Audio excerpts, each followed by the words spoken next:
السلام عليكم ورحمة الله وبركاته.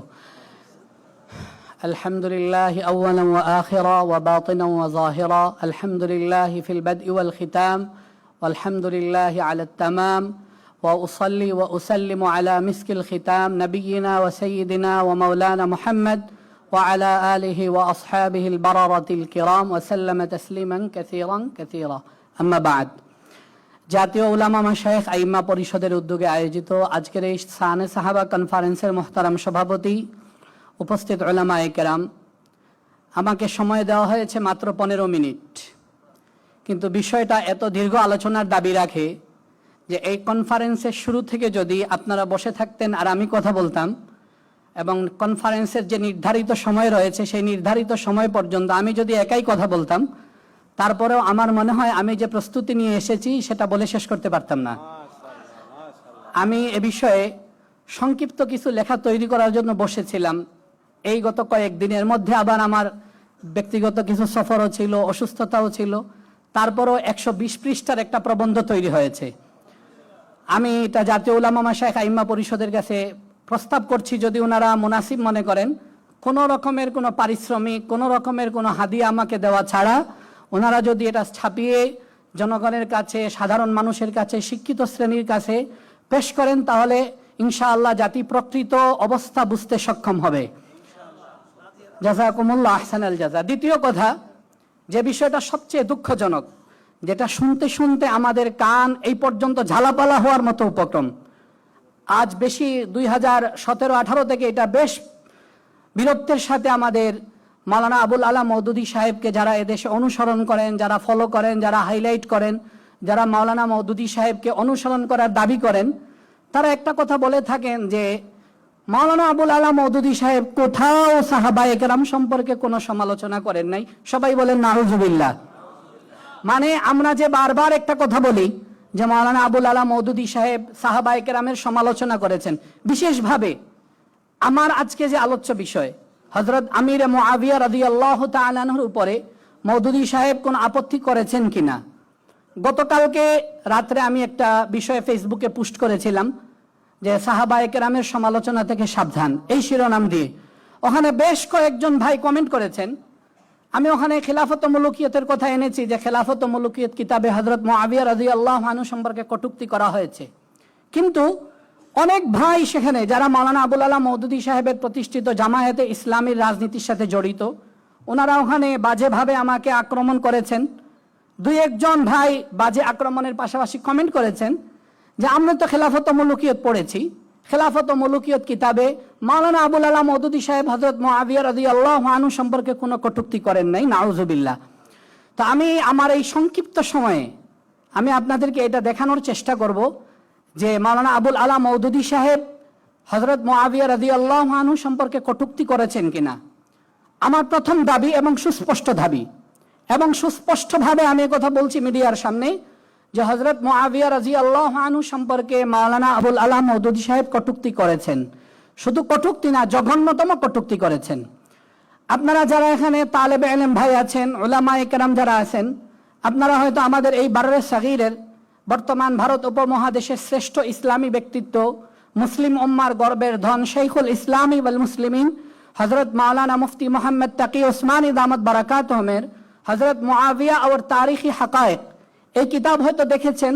এই কিতাবের ভিতরে মাওলানা আবুল আলা মওদুদী সাহেব হযরত মুআবিয়া রাদিয়াল্লাহু আনহু সাহাবী রাসূল কাতিবে ওয়াহি হযরত মুআবিয়া রাদিয়াল্লাহু আনহু সম্পর্কে যে কটূক্তিগুলো করেছেন, এই কটূক্তিগুলো নিয়ে তিনি তার মতো করে প্রামাণিক আলোচনা করেছেন।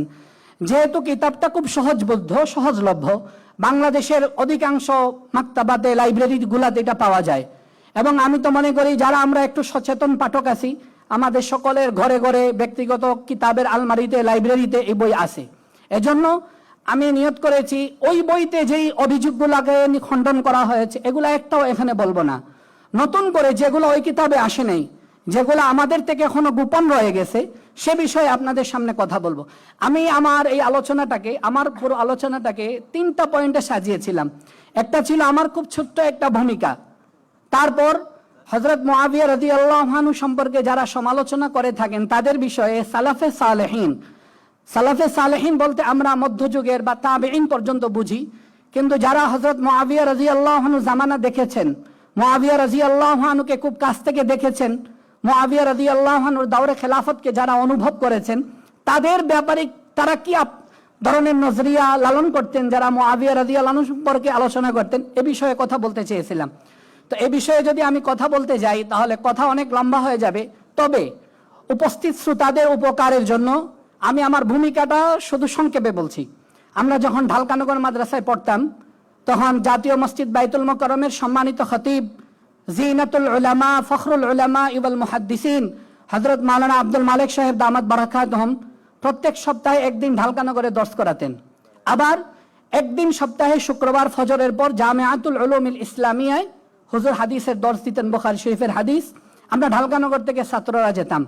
ওখানে একদিন দর্সের প্রসঙ্গে হুজুর ওনার উস্তাদ মুকাওয়িম মুহাক্কিকুল আসর হযরত মাওলানা আব্দুর রশিদ নু'মানী রাহমাতুল্লাহি আলাইহির হাওয়ালা দিয়ে বলছিলেন যে মাওলানা মওদুদী সাহেবের মৌলিক ভুল হলো তিনটা।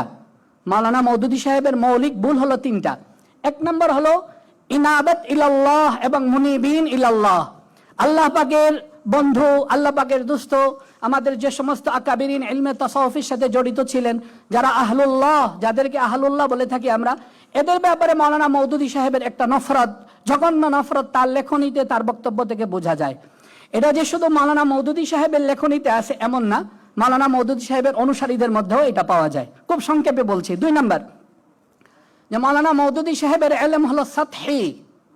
মাওলানা মওদুদী সাহেবের ইলমের ভিতরে উমুক নাই, গভীরতা নাই। আর ইলমের ভিতরে গভীরতা, উমুক না থাকার পরেও মাওলানা মওদুদী সাহেব প্রত্যেকটা বিষয়ে নিজেকে সাহেবে রায় মনে করতেন। জানা কথা যে এই মানুষটার ইলমের ভিতরে উমুক নাই, ইলমের ভিতরে সাতহিয়ত, ভাষা ভাষা ইলম, সে যখন প্রত্যেকটা বিষয়ে মন্তব্য করতে যাবে, লিখতে যাবে, নাক গলাতে যাবে, তখন তার থেকে অনেক রকমের ভুল হয়ে থাকে। এজন্য মাওলানা মওদুদী সাহেবের লেখাতে ভুল হয়েছে এবং জঘন্য জঘন্য ভুল হয়েছে। তিন নম্বর, যে মাওলানা মওদুদী সাহেবের কলম, এটা আব্দুল মালিক শাহ হুজুরের লফজ, ওনার শব্দ বলছি, রেওয়ায়াত বিল লফজ, যে মাওলানা মওদুদী সাহেবের কলম হলো বেবাক, মানে কলমের কোনো নিয়ন্ত্রণ নেই, নিয়ন্ত্রণহীন কলমের তিনি মালিক ছিলেন। উনি ওনার নিয়ন্ত্রণহীন এই কলম দিয়া সাধারণ একজন আলেম, সাধারণ একজন মানুষের বিরুদ্ধে যেভাবে শক্তভাবে, কঠোরভাবে সমালোচনা করেছেন, লিখেছেন, তদ্রুপ সাহাবায়ে কেরাম এবং আম্বিয়ায়ে কেরামের ব্যাপারে উনি কটূক্তি করেছেন, জঘন্য মন্তব্য করেছেন। এই হলো তিনটা জিনিস মাওলানা মওদুদী সাহেবের মৌলিক ভুল, যেটা মাওলানা আব্দুর রশিদ নু'মানী রাহমাতুল্লাহি আলাইহি একবার বারাকাতুল আসর শাইখুল হাদিস মাওলানা মুহাম্মদ জাকারিয়া নওয়ারাল্লাহু মারকাদাহুর কাছে মসজিদে নববীতে বসে বসে উপস্থাপন করেছিলেন। সম্মানিত দর্শক, কথা লম্বা করছি না, আমি আমার মূল আলোচনায় ঢুকতেছি। বিষয়বস্তু ছিল খিলাফত ও মুলুকিয়ত কিতাবে হযরত মুআবিয়া রাদিয়াল্লাহু আনহুর উপর আরোপিত অপবাদ, আপত্তি ও পর্যালোচনা। এ বিষয়ে আমি প্রথমেই বলেছি যে আমার সুস্পষ্ট দাবি হলো মাওলানা মওদুদী সাহেব খিলাফত ও মুলুকিয়ত কিতাবে হযরত মুআবিয়া রাদিয়াল্লাহু আনহু সম্পর্কে কটূক্তি করেছেন। আমি যদি বলি, একটু ব্যাপকভাবে যদি বলি, প্রতিটা পৃষ্ঠায়, প্রতিটা শিরোনামের অধীনে তিনি হযরত মুআবিয়া রাদিয়াল্লাহু আনহু সম্পর্কে জঘন্য আলোচনা করেছেন, জঘন্য কটূক্তি করেছেন, তাহলে আমার এই দাবি ভুল হবে না। দেখেন আমার সামনে, এটা খিলাফত ও মুলুকিয়ত কিতাবের খুব প্রাচীন একটা নুসখা। আমি অনেক কষ্ট করে, এটারও যদি বিবরণ করতে যাই অনেক লম্বা হয়ে যাবে, অনেক প্রাচীন নুসখা। এটা সরাসরি মওদুদী সাহেবের যে প্রতিষ্ঠান এদারায়ে তরজমানুল কোরআন লাহোর, ওখান থেকে ছাপা, সেই 1966 সালের দিকে সেই নুসখার কপি আমি আপনাদের কাছে নিয়ে এসেছি। এই বইয়ের 158 নম্বর পৃষ্ঠায়, 157 নম্বর পৃষ্ঠায় তিনি শিরোনাম দিয়েছেন খিলাফত আর মুলুকিয়ত কা ফরক। এর আগ পর্যন্ত তিনি খিলাফত নিয়ে আলোচনা করেছেন। এখান থেকে মূলত তিনি সাহাবায়ে কেরামের প্রতি কটূক্তি এবং বিদ্বেষমূলক আলোচনা শুরু করেছেন। এই বইয়ের 158 নম্বর পৃষ্ঠায় আমি আপনাদেরকে উর্দু পড়ে শোনাচ্ছি যে খুলাফায়ে রাশিদিনের দৌরে খিলাফতের একটা বিবরণ দিয়ে মওদুদী সাহেব হযরত মুআবিয়া রাদিয়াল্লাহু আনহু কিভাবে খলিফাতুল মুসলিমিন হয়েছেন এ বিষয়ে আলোচনা করতে গিয়ে বলেন, मुलूकियत का आगाज उसी कायदे की तब्दीली से हुआ। हजरत मुआविया रज़ियल्लाहु अन्हु की खिलाफत उस नौइयत की खिलाफत न थी कि मुसलमानों के बनाने से वह खलीफा बने हों, और अगर मुसलमान ऐसे करने पर राजी ना होते तो वह ना बनते। वह बहरहाल खलीफा होना चाहते थे। उन्होंने लड़कर खिलाफत हासिल की। मुसलमानों के राजी होने पर उनकी खिलाफत का इन्हिसार ना था। लोगों ने उनको खलीफा नहीं बनाया, वह खुद अपने जोर से खलीफा बने। কয়েকটা বিষয় খুব মারাত্মক। হযরত শেখুল ইসলাম তাকি উসমানী দামাত বারাকাতুহু এই আলোর পয়েন্ট আনেন নাই, এজন্য এটা আমাদের মানে অনেকের অজানার ভিতরে থেকে গেছে। মওদুদী সাহেব দাবি করছেন হযরত মুআবিয়া রাদিয়াল্লাহু আনহু খলিফাতুল মুসলিমিন হন, এটা মুসলমানরা চায় নাই, এক নাম্বার। দুই নাম্বার, হযরত মুআবিয়া রাদিয়াল্লাহু আনহু খলিফাতুল মুসলিমিন হয়েছেন যুদ্ধ করে। তিন নাম্বার, হযরত মুআবিয়া রাদিয়াল্লাহু আনহু খলিফাতুল মুসলিমিন হয়েছেন নিজের জুরে। আচ্ছা, এটা বাস্তবতার আলোকে কি সে বিষয়ে যাওয়ার আগে আসলে একটা কথা মনে রাখবেন, বাতিলের লেখা অনেক সময় নিজের লেখা নিজের প্রতিদ্বন্দ্বী হয়ে যায়। হকের লেখা কোনো সময় হক একটা আরেকটার প্রতিপক্ষ হয় না, কিন্তু বাতিলের একটা লেখা একটা আরেকটার বিরোধী হয়ে যায়। দেখেন 158 নম্বর পৃষ্ঠায় তিনি বলতেছেন হযরত মুআবিয়া রাদিয়াল্লাহু আনহু যুদ্ধ করে খলিফাতুল মুসলিমিন হয়েছেন, জোর করে খলিফাতুল মুসলিমিন হয়েছেন। মুসলমান তাকে খলিফাতুল মুসলিমিন হিসাবে চায় নাই, কিন্তু তিনি নিজেই 144 নম্বর পৃষ্ঠা, আপনারা হয়তো দেখতে পাচ্ছেন 144 নম্বর পৃষ্ঠায় জঙ্গে সিফফিনের পরে যে তাহকিমের একটা আলোচনা হয়েছিল, 2-3 জন সাহাবীকে বানানো হয়েছিল মুহকিম হিসেবে, বিচারক হিসেবে, হাকিম হিসেবে, তার আলোচনা করতে গিয়ে উনি বলতেছেন যে ইস ওয়াক্ত তক वो सिर्फ खून उस्मान के मुद्दई थे ना के मनसब खिलाफत के। যে জঙ্গে সিফফিনের পরে যখন তাহকিমের আলোচনা হচ্ছে, তাহকিমের জন্য সবাই বসেছেন, তখনও পর্যন্ত হযরত মুআবিয়া রাদিয়াল্লাহু আনহু খিলাফত দাবি করেন নাই। হযরত মুআবিয়া রাদিয়াল্লাহু তাআলা আনহু শুধুমাত্র হযরত উসমান ইবনে আফফান রাদিয়াল্লাহু আনহুর কাতিলিন যারা ছিলেন তাদের রক্তের দাবি, তাদের বিচারের দাবি নিয়ে ময়দানে অবতরণ করেছেন। তাহলে ভাই, জঙ্গে সিফফিনের পর পর্যন্তই যদি হযরত উসমান রাদিয়াল্লাহু আনহুর খুনের, তার হত্যার বিচার চাওয়াই যদি মুআবিয়া রাদিয়াল্লাহু আনহুর আন্দোলন, যুদ্ধ সবকিছুর দাবি হয়ে থাকে, তাহলে তিনি খিলাফতের জন্য যুদ্ধ করলেন কবে? হযরত মুআবিয়া রাদিয়াল্লাহু আনহু সম্পর্কে 158 পৃষ্ঠায় মওদুদী সাহেব যা বলেছেন 144 নম্বর পৃষ্ঠা তাই খণ্ডন করে, নিজের লেখায় নিজের খণ্ডন, এক নাম্বার। দুই নাম্বার, হযরত মুআবিয়া রাদিয়াল্লাহু আনহু খলিফাতুল মুসলিমিন হওয়ার আগে হযরত হাসান ইবনে আবি তালিব রাদিয়াল্লাহু আনহু 6 মাসের জন্য খলিফাতুল মুসলিমিন হয়েছিলেন। হযরত হাসান রাদিয়াল্লাহু আনহু সম্পর্কে রাসূল করিম সাল্লাল্লাহু আলাইহি ওয়াসাল্লামের একটা হাদিস রয়েছে, ইন্না ইবনি হাযা সাইয়্যিদুন ওয়া লাআল্লাল্লাহু আন ইউসলিহা বিহি বাইনা ফিআতাইনি আযীমাতাইনি মিনাল মুসলিমিন। যে আমার এই নাতি সে হলো সরদার, আল্লাহ পাক আমার এই নাতির মাধ্যমে উম্মতের বড় বড় দুইটা বিবদমান সম্প্রদায়ের ভিতরে আল্লাহ ঐক্য করে দিবেন। হযরত হাসান রাদিয়াল্লাহু আনহু 6 মাস খিলাফতের পরে হযরত মুআবিয়া রাদিয়াল্লাহু তাআলা আনহুর সাথে তিনি সন্ধি করেছেন।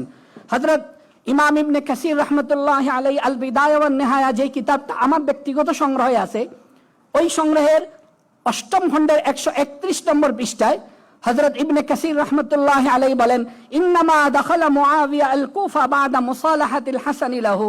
যে হাসান রাদিয়াল্লাহু আনহু যখন ওনার সাথে সন্ধি করেছেন, সন্ধি হওয়ার পরে যখন হযরত মুআবিয়া রাদিয়াল্লাহু আনহু খলিফাতুল মুসলিমিন হয়েছেন, তখন তিনি কুফায় গেছেন এবং মানুষ তার কাছে বায়াত হয়েছেন।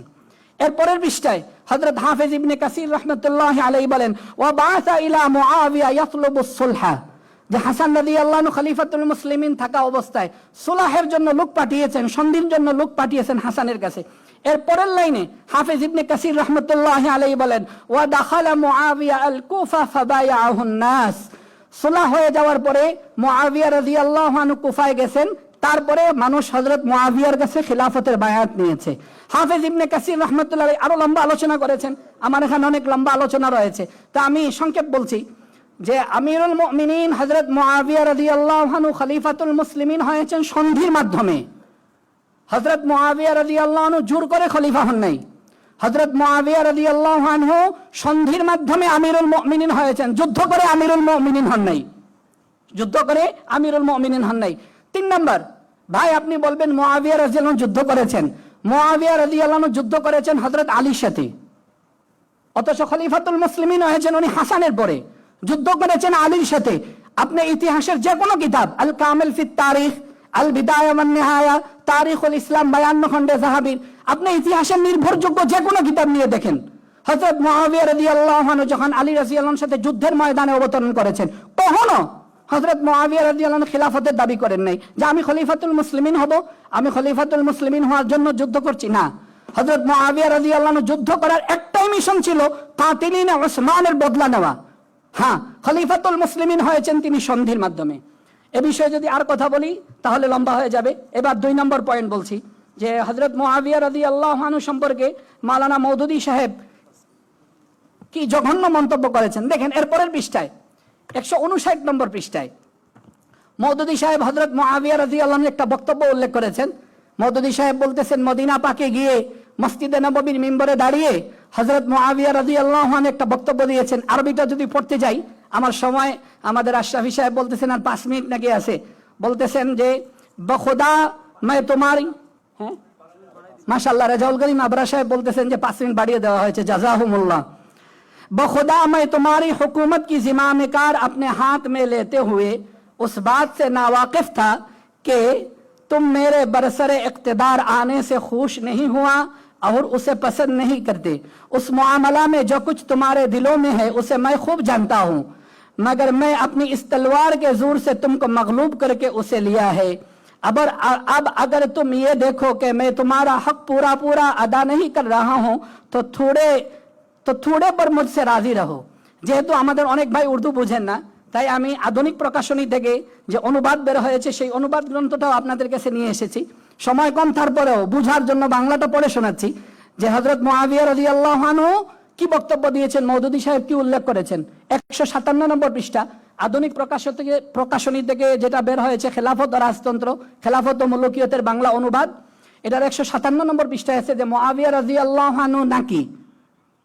বক্তব্য শোনার আগে বুঝেন যে এটা মুআবিয়া রাদিয়াল্লাহু বক্তব্য না, কিন্তু মওদুদী সাহেব উল্লেখ করতেছেন কিভাবে, আল্লাহর কসম করে বলছি তোমাদের সরকারের দায়িত্ব গ্রহণকালে আমি এ বিষয়ে অনবহিত ছিলাম না যে আমার ক্ষমতায় আসীন হওয়ায় তোমরা সন্তুষ্ট নও, তোমরা তা পছন্দ করো না। এ বিষয়ে তোমাদের মনে যা কিছু আছে আমি তা ভালো করেই জানি, কিন্তু আমার এ তরবারি দ্বারা তোমাদেরকে পরাভূত করেই আমি তা অধিকার করেছি। এখন তোমরা যদি দেখো আমি তোমাদের হক পুরোপুরি আদায় করছি না, তাহলে সামান্য নিয়েই আমার উপরে সন্তুষ্ট থাকবে। হযরত মুআবিয়া রাদিয়াল্লাহু আনহু এর বক্তব্য মওদুদী সাহেব আল বিদায়া ওয়ান নিহায়া কিতাবের সূত্রে উল্লেখ করেছেন, 8ম খণ্ডের 132 পৃষ্ঠা। এই বাংলাতেও আছে, উর্দুতেও আছে। ভাই আমার সুস্পষ্ট বক্তব্য যে এই বক্তব্য হযরত মুআবিয়া রাদিয়াল্লাহু আনহু দেন নাই। এই বর্ণনার সনদ মুনকার। এই বর্ণনার সনদের মধ্যে 2 জন রাবী আছে যারা মাতরুক, যারা প্রত্যাখ্যাত, যারা গ্রহণযোগ্য বর্ণনাকারী নয়, যারা কাযযাব, যারা মিথ্যুক বর্ণনায় অভিযুক্ত, এবং যাদের বর্ণনাকে মুহাদ্দিসিনে কেরাম গ্রহণ করেন নাই। মওদুদী সাহেব সনদ উল্লেখ করেন নাই, সনদ নিয়ে গবেষণাও করেন নাই, সনদ নিয়ে তাহকিকও করেন নাই। যদি উনি আসমাউর রিজালের 1-2টা কিতাব, শুধু আল্লামা যাহাবীর মিজানুল ইতিদাল অথবা হাফেজ ইবনে হাজার আসকালানির লিসানুল মিজান অথবা তাহজিবুত তাহজিব নিয়ে আসতেন সামনে, তাহলে তার চোখের সামনে এটা ধরা পড়ে যেত। ইয়া আল্লাহ, সাহাবী রাসূল সম্পর্কে আমি এটা কি জঘন্য বক্তব্য উল্লেখ করছি, যেটা সনদান প্রমাণিত না, যেটা সনদের দিক থেকে সহিহ জয়ীফ না, মাত্র প্রত্যাখ্যাত, এমন একটা বক্তব্য উল্লেখ করে বুঝাইতে চাচ্ছেন যে মুআবিয়া রাদিয়াল্লাহু আনহুর খিলাফতের উপরে মানুষ সন্তুষ্ট ছিল না, উনি তরবারির জোরে খিলাফতকে উনি উদ্ধার করেছেন। ভাই এই বর্ণনার একজন বর্ণনাকারীর নাম হলো আবু বকর আল হুজালি। যাহাবী রাহমাতুল্লাহ আলাইহি মিজানুল ইতিদালের আমার কাছে যে নুসখা আছে 4th খণ্ডে 497 নম্বর পৃষ্ঠায় বলেন দাআফাহু আল ইমাম আহমদ। ইমাম আহমদ আবু বকর আল হুজালিকে তাযঈফ করেছেন। 1 2 নম্বর ইয়াজিদ ইবনে জুরাই রাহমাতুল্লাহ আলাইহি বলেন আদালতু আনহু আমাদান, এই লোকটা মিথ্যা বর্ণনা করে, এজন্য আমি ইচ্ছা করেই তার বর্ণনা উল্লেখ করি নাই। এই 2টা বক্তব্য উল্লেখ করেছেন ইমাম যাহাবী। যাহাবী লিসানুল মিজানুল ইতিদাল খুব সংক্ষেপে উল্লেখ করেন, এজন্য বিস্তারিত অনেক কিছু আনেন নাই। কিন্তু শাইখুল ইসলাম হাফেজ ইবনে হাজার আসকালানী রাহমাতুল্লাহি আলাইহি তাহজিবুত তাহজিবের ভিতরে এই বর্ণনাকারী সম্পর্কে লম্বা আলোচনা করেছেন। কয়েকটা বক্তব্য আমি উল্লেখ করছি। ইমামুল জারহি ওয়াত তা'দীল ইয়াহইয়া ইবনে মাঈন রাহমাতুল্লাহি আলাইহি বলেন হুজালি গ্রহণযোগ্য কোনো বর্ণনাকারী নয়। 2 নম্বর ইমাম শুবা ইবনুল হাজ্জাজ রাহমাতুল্লাহি আলাইহি খাস ছাত্র, বুখারী শরীফে যার riwayat বারবার আসে, ওবিহি ক্বালা হাদাসানা গুনদুর, এই ইমাম গুনদুর রাহমাতুল্লাহি তার ব্যাপারে বলেন কানা ইয়াকযিবু। আবু হাতিম রাহমাতুল্লাহি আলাইহি বলেন লা ইহতাজ্জু বিহাদিসিহি। ইমাম নাসাই বলেন লাইসা বিসিকাতিন ওয়ালা ইউক্তাবু হাদিসুহু। ইমাম নাসাইর আরেক বর্ণনা আছে, ইমাম নাসাই বলেন উনি হলেন মাতরুক বর্ণনাকারী, আলী ইবনে জুনাইদ বলেন উনি মাতরুক বর্ণনাকারী, ইমাম দারাকুতনি রাহমাতুল্লাহ আলাইহি বলেন উনি মুনকারুল হাদিস, ইয়াহইয়া ইবনে সাঈদ আল কাত্তান, আবু বকর আল হুযালির কথা ওনার সামনে আলোচনা হয়েছে, উনি বলেন ইয়াহইয়া ইবনে সাঈদ আল কাত্তান ইমামুল জারহি ওয়াত তা'দীলদের একদম শীর্ষতম ব্যক্তিত্ব, 197 হিজরিতে যিনি ইন্তেকাল করেছেন, উনি বলেন ভাই আবু বকর আল হুযালির বর্ণনা গ্রহণযোগ্য না।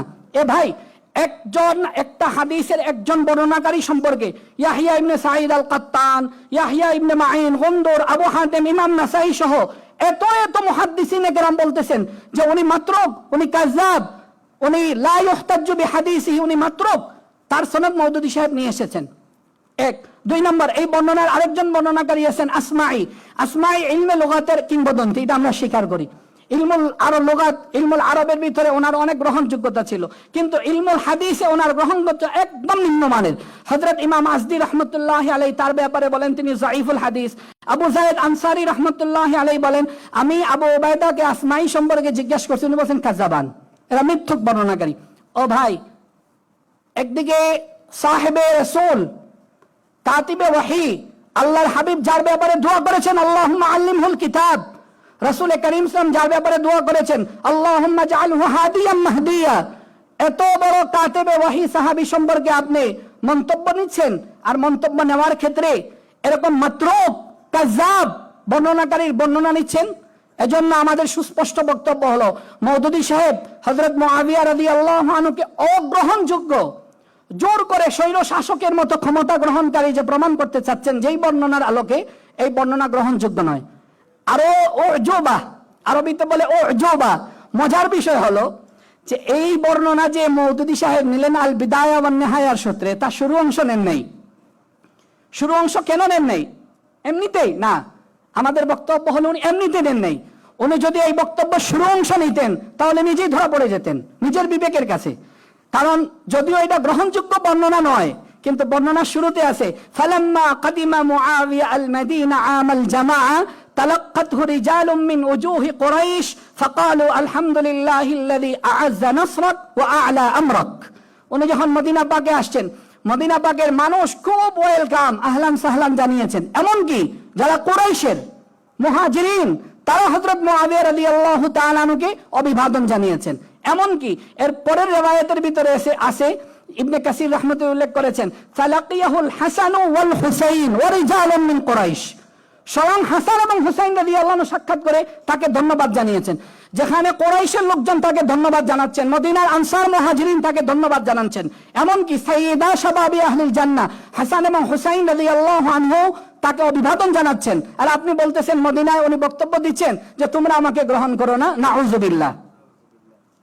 3 নম্বর যেটা আমি আপনাদের সামনে পেশ করব, আমি আবারও বলছি যে প্রত্যেকটা শিরোনামের অধীনে মওদুদী সাহেব হযরত মুআবিয়া রাদিয়াল্লাহু আনহু সম্পর্কে জঘন্য মন্তব্য করেছেন, ভুল দাবি করেছেন। সময় এত সংক্ষেপ হবে আসলে আমি এটা বুঝতেও পারি নাই। দেখেন পরের লাইনে আছেন খুলাফাকে তরজে জিন্দেগি মে তাবদীলি, 160 পৃষ্ঠায়। আমি আবারও বলছি যে হযরত শাইখুল ইসলাম দামাত বারাকাতুহুম মোটা যেগুলো একদম খালেস ইলমি বিষয়, অনেক গুরুত্বপূর্ণ, সেগুলো নিয়ে আলোচনা করেছেন। যেহেতু এগুলো নিয়ে আলোচনা হয় নাই, এজন্য এগুলো আমাদের অজানা রেখে রয়ে গেছে, এজন্য আমি অজানা বিষয়গুলো নিয়ে কথা বলছি। 2 নম্বর শিরোনাম খুলাফাকে তরজে জিন্দেগি মে তাবদীলি।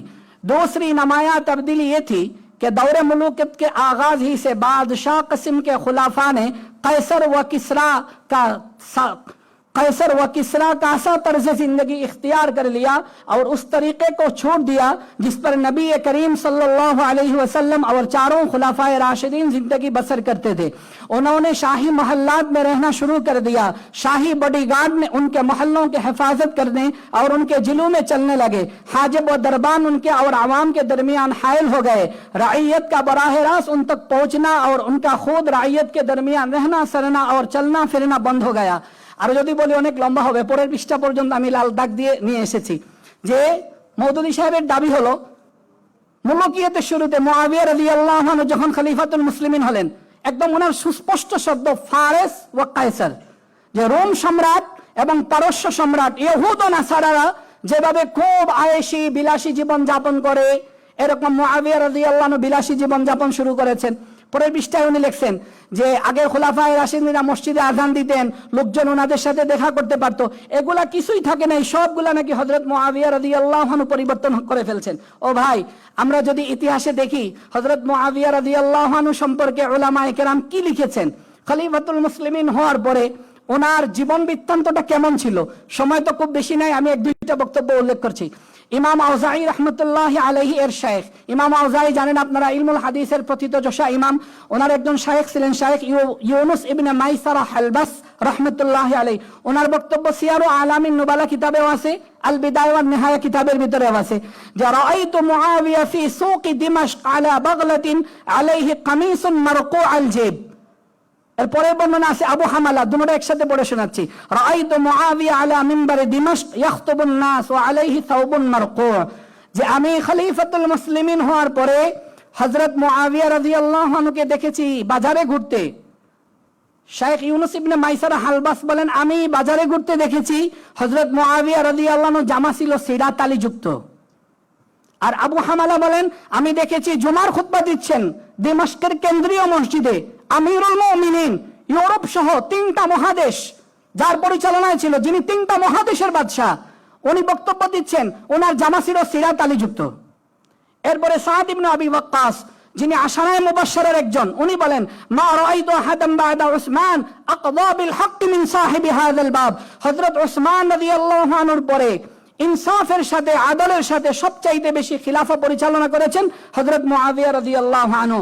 আম্মা জান আয়েশা রাদিয়াল্লাহু আনহা একটা বক্তব্য উল্লেখ করে, আমি এই বিষয়টা অধিক শেষ করছি। ওয়াল্লাযী সান্নাল খুলাফা বা'দাহু ওয়া হাব্বাত মুআবিয়া আলাল আদলি ওয়াত্তিবা আসারিহিম, যে আল্লাহ পাকের প্রশংসা করতেছেন যে আল্লাহ খুলাফায়ে রাশিদিনকে এবং হযরত মুআবিয়া রাদিয়াল্লাহু আনহুকে আদল ও ইনসাফ এবং একইভাবে একই নিয়মের আলোকে দেশ পরিচালনা করার তৌফিক দিয়েছেন।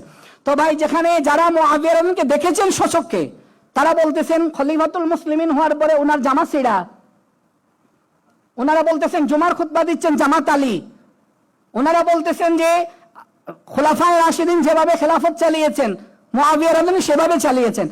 আরেকটা বক্তব্য আছে বেশ লম্বা, ওইটা আমি বলছি না, ওইটা হলো মুরুজুজ যাহাব কিতাবের ভিতরে হযরত আল্লামা মাসউদি রাহমাতুল্লাহ লিখেছেন যে মুআবিয়া রাদিয়াল্লাহু আনহু সকালের নাস্তা খাইতেন প্রতিদিন আগের রাতের বাসি খাবার, এবং দুপুরের খাবার যখন খাইতেন তখন ওনার কাছে যারা বিচার প্রার্থনা করার জন্য আসতো, পুরা ওনার শাসন কার্য যেখানে চলতো, ওখান থেকে যে সমস্ত মানুষ বিভিন্ন অভিযোগ নিয়ে আসতো, হযরত মুআবিয়া রাদিয়াল্লাহু তাআলা আনহু তাদেরকে সাথে নিয়ে তিনি দুপুরের খাবার খেতেন।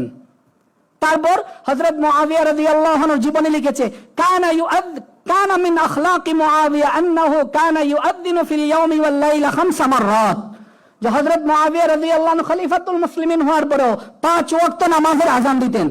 তারপর হযরত মুরুজুজ যাহাব কিতাবের ভিতরে লম্বা যে আলোচনা আছে, আলোচনার সামনির্যাস হলো যে মুআবিয়া রাদিয়াল্লাহু আনহু 24 ঘন্টার মধ্যে মাত্র 4 ঘন্টা ঘুমাইতেন, রাষ্ট্রের সবকিছুর খবর নিতেন। ওমর ফারুক রাদিয়াল্লাহু আনহু যেভাবে রাত্রে রাত্রে ঘুরতেন, এভাবে তিনি রাত্রে জনগণের খবর নিতেন। যেখানে বলা হচ্ছে মুআবিয়া রাদিয়াল্লাহু আনহুর কাছে নাকি আর জনগণ আসতে পারে না, মওদুদী সাহেব লিখেছেন বডিগার্ডরা আটকে দিয়েছে। এরপর রোম এবং পারস্যদের মতো নাকি তার চলাফেরা ছিল। ভাই আর 2 মিনিট, অভিযোগগুলো যদি না বলা হয়, আসলে আমাদের কওমি ছেলেরা ধোঁকা খেয়ে যাচ্ছে, আমাদের অনেক আসাতেদায়কের আমরা ধোঁকা খেয়ে যাচ্ছেন। মিডিয়াতে প্রচার করা হচ্ছে না না মওদুদী সাহেব কোনো ধরনের কোনো সাহাবীর কটূক্তি করেন নাই, মুআবিয়া রাদিয়াল্লাহু আনহু সম্পর্কে কোনো অভিযোগ দেন নাই। শেষ অভিযোগটা আপনাদেরকে আমি শোনাইয়া শেষ করছি খুব সংক্ষেপে। আসলে কিছু গুরুত্বপূর্ণ বিষয় হলে লম্বা সময় দিতে হয়, এটা আমাদের পরিচালক এবং উপস্থাপক সামনে খেয়াল রাখলে ভালো হয়। আচ্ছা, এরপরের পৃষ্ঠায় আমি যে আপনাদেরকে বলেছি যে প্রতিটা পৃষ্ঠায় প্রতিটা শিরোনামে দেখেন, এরপরের পৃষ্ঠা 131 বাইতুল মাল কি হাইসিয়ত মে তবদীলি, এখানে লিখেছেন दौर मुल्कियत में बैतुल माल का ये तस्वुर इस तस्वुर से बदल गया कि खजाना बादशाह और शाही खानदान की मिल्क है, रईयत बादशाह की महज बाजा गुजार है और किसी को हुकूमत से हिसाब पूछने का हक नहीं है। इस दौर में बादशाहों और शाहजादों की बल्कि उनके गवर्नरों और सिपा सालारों तक की जिंदगी जिस शान से बसर होती थी वो बैतुल माल में बेजा तसर्रुफ के बगैर किसी तरह मुमकिन ना थी। এখানে বলেছেন এইভাবে যে হযরত মুআবিয়া রাদিয়াল্লাহু আনহু এবং তার পরিবার পরিজনের লোকজনরা বাইতুল মালে স্বেচ্ছাচারিত হয়ে গেছিলেন, যেখানে ইচ্ছা সেভাবে খরচ করতেছেন। নাউজুবিল্লাহ। আর 90 পৃষ্ঠার ভিতরে লিখেছেন, পড়ে শোনাচ্ছি না, এই যে 90 পৃষ্ঠা দেখাচ্ছি, দাগ দেওয়া আছে লাল কালি দিয়ে। अच्छा बोला होच्छे पढ़े शोनार जन्य, जिस जमाने में हजरत मुआविया से उनका मुकाबला दरपेश था, लोगों ने उनको मशवरा दिया कि जिस तरह हजरत मुआविया लोगों को बेतहाशा इनामात और अतिये दे देकर अपना साथी बना रहे हैं, आप भी बैतुल माल का मुंह खोले और रुपया बहाकर अपने हामी पैदा करें। माने मुआविया রাদিয়াল্লাহু আনহু লোকদেরকে টাকা দিয়ে কিনতেছেন। আপনারা এত আস্তে নাউজুবিল্লাহ বললেন।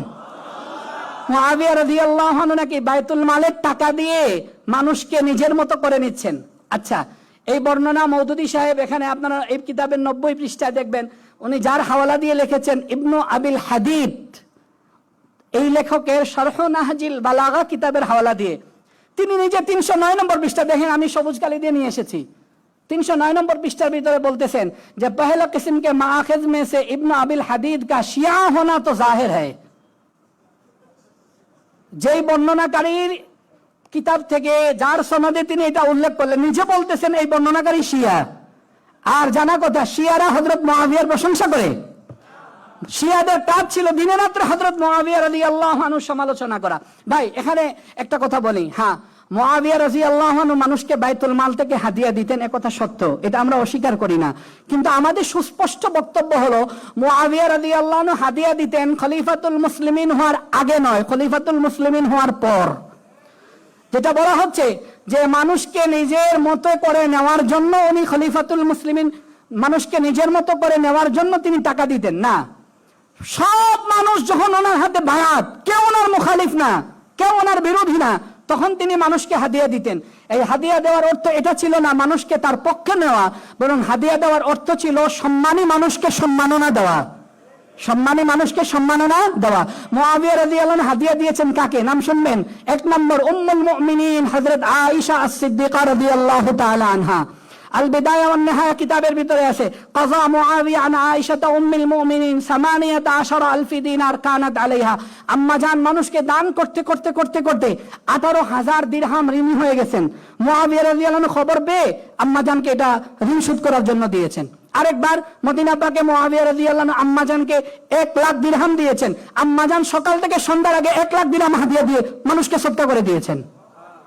2 নম্বর সাইয়্যিদা শাবাবি আহলিল জান্নাহ হাসান এবং হুসাইন রাদিয়াল্লাহু আনহুকে তিনি হাদিয়া দিয়েছেন। 3 নম্বর আব্দুল্লাহ ইবনে আব্বাস রাদিয়াল্লাহু আনহুকে তিনি হাদিয়া দিয়েছেন। 4 আব্দুল্লাহ ইবনে জাফর রাদিয়াল্লাহু আনহুকে হাদিয়া দিয়েছেন। 5 যায়েদ ইবনে সাবিত রাদিয়াল্লাহু আনহুকে হাদিয়া দিয়েছেন। 6 রাইসুল মুফাসসিরিন আব্দুল্লাহ ইবনে আব্বাসকে তিনি হাদিয়া দিয়েছেন। 7 আশরায়ে মুবাশশারা শ্রেষ্ঠতম সাহাবী সাদ ইবনে আবি ওয়াক্কাস রাদিয়াল্লাহু আনহুকে তিনি হাদিয়া দিয়েছেন। সবগুলা কি আল বিদায়া ওয়ান নিহায়া কিতাবের 4th খণ্ডের 249 পৃষ্ঠায় আছে। আর অনেক সাহাবায়ে কেরামকে দিয়েছেন। ভাই যদি মুআবিয়া রাদিয়াল্লাহু আনহু হাদিয়া নেওয়ার কারণে দোষী হয়ে থাকেন, ওয়ালা ফারজান, আমি আবারও বলছি দোষী না, কারণ উনি খলিফাতুল মুসলিমিন হওয়ার পরে দিয়েছেন। যদি ওনাকে দোষী বলতে হয় তাহলে এই সব আকাবের সাহাবায়ে কেরামও তো দোষী হয়ে যাচ্ছেন। ওনারা গ্রহণ করলেন কেন? ওনারা জানতেন গ্রহণ করছেন এজন্য মুআবিয়া আমাদেরকে তার পক্ষ নেওয়ার জন্য দান করছে না, মুআবিয়া আমাদেরকে সম্মাননা দিচ্ছেন। একবার হযরত হাসান রাদিয়াল্লাহু আনহু গেছেন মুআবিয়া রাদিয়াল্লাহু আনহুর সাথে দেখা করতে, তখন হযরত মুআবিয়া রাদিয়াল্লাহু আনহু বললেন লা উজিজান্নাকা বিজাইজাতিন লাম ইউজজা বিহা আহাদুন কানা ক্বাবলি। হাসান, আপনি হযরত আলী রাদিয়াল্লাহু আনহুর সন্তান, আপনি নবীজির নাতি, আপনি সাইয়্যিদা শাবাবি আহলিল জান্নাহ, আপনাকে আমি এমন পুরস্কার দিব দুনিয়ার ইতিহাসে কেউ কাউকে এত বড় হাদিয়া দেয় নাই।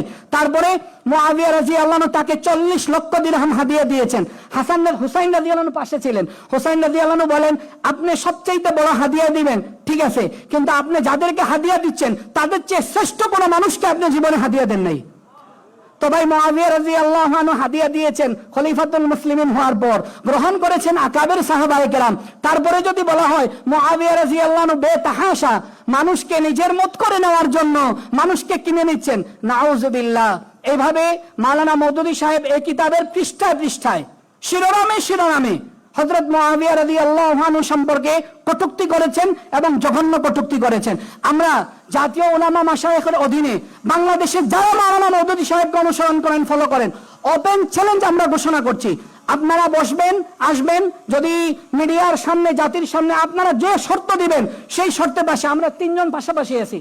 মাওলানা শামসুদ্দৌলা আশরাফি, রেজাউল করিম আবরার সাহেব, আমি, ওদিকে মাওলানা লুৎফুর রহমান ফরাজি ভাই আছেন, রেজওয়ান রফিকি সাহেব আছেন, আমরা এই 5 জন থেকে যে কোনো 3 জনের সাথে আপনারা বাংলাদেশে যারা বসতে চান যে মুআবিয়া রাদিয়াল্লাহু আনহু সম্পর্কে আপনাদের দাবি মওদুদী সাহেব কটূক্তি করেন নাই, আমাদের দাবি খেলাফত ও মুলকিয়ত কিতাবে তিনি কটূক্তি করেছেন। এই বিষয়ে আমরা ওপেন ডিবেট, ওপেন মোনাজারা চ্যালেঞ্জ করছি। মোনাজারা শব্দ শুনলে আপনারা অনেক সময় ভয় পান, আচ্ছা মোনাজারা করবেন, আসেন চা খাওয়ার নিয়তে বসি, গল্পের নিয়তে বসি, ঢাকা শহরের যে কোনো হোটেলে বসে আমরা কথা বলার জন্য তৈরি আছি। ওয়া আখিরু দাওয়ানা আনিল হামদুলিল্লাহি রাব্বিল আলামিন। মাশাআল্লাহ। এই যে এই ধরনের তরুণ যারা আছেন জাতীয় উলামা মাশায়েখ আইম্মা পরিষদে, তাদের প্রয়োজন আছে না নাই?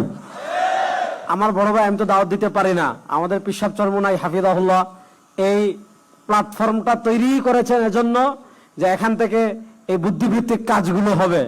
এজন্য যে সকল আলেমরা সরাসরি রাজনীতির সাথে জড়িত হতে চান না তাদেরকে আমরা জাতীয় উলামা মাশায়েখ আইম্মা পরিষদে ওয়েলকাম জানাচ্ছি। ইনশাআল্লাহ আমরা এই সকল আলেমের মাধ্যমে সারা দেশে আমরা এই ধরনের প্রোগ্রাম করবো ইনশাআল্লাহ। আপনাদের ভালো লাগছে তো? আলহামদুলিল্লাহ। আমাদের তারকাতুল্য মুরব্বীরা এখানে উপস্থিত হয়েছে।